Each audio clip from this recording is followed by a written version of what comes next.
It was a cool autumn evening on the island of Sodor.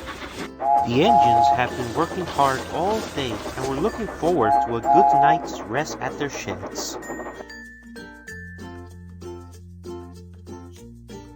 Everyone, that was, except James. How long am I going to be kept waiting? At this rate, the sun will be down by the time we reach Wellswood.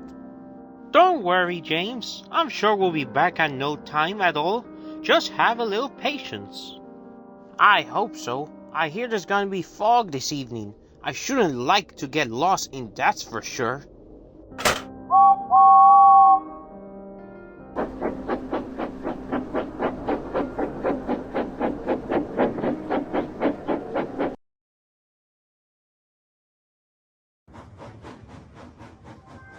Unfortunately for James, the fog came down big as he made his way down the line.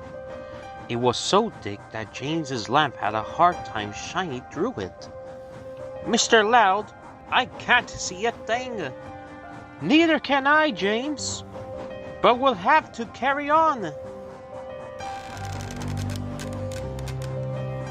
Because the fog was so thick, neither James nor his crew realized that an old set of points had redirected them onto an old line that ran deep into the woods. Oh bother! What nonsense things points are! I don't even recognize this line. Calm down, James. We'll just go back and let the signalman know about the points. Good! Honestly, why doesn't the fat controller just get rid of, please, this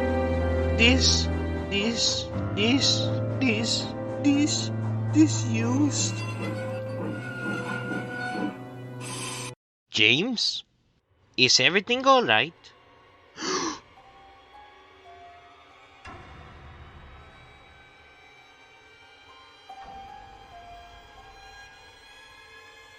What insane person would scrap an engine like that?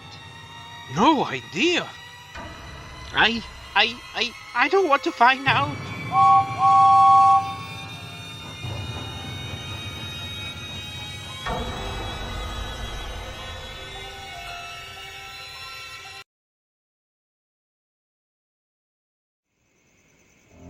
At the sheds, all the other engines and their crews were settling in for the night, except Thomas, Lincoln, and Anne, who were worried about James, Lynn Sr., and Mr. Boonchoy.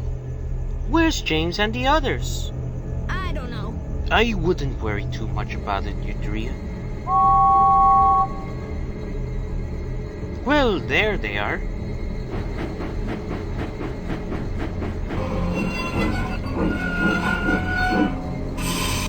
There you three are. We were just talking about you. Care to explain?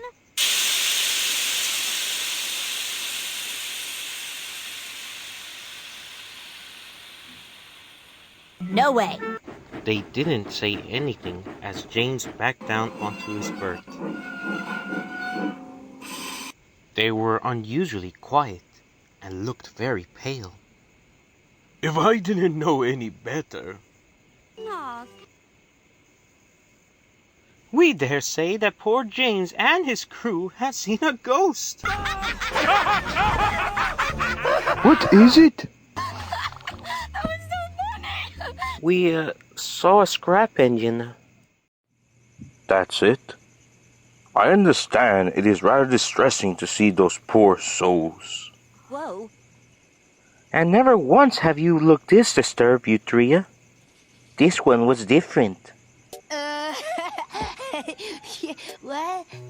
Well, it was cut in half clean through the middle without a fault at all. And so the half was known in which we found it. It was like anything like I ever seen before.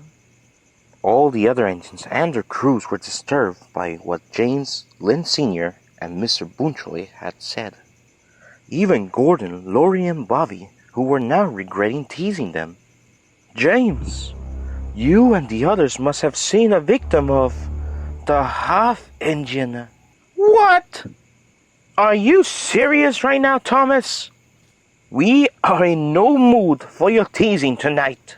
Thomas not teasing anything, Dad. I mean, Go on then, Thomas. Tell us.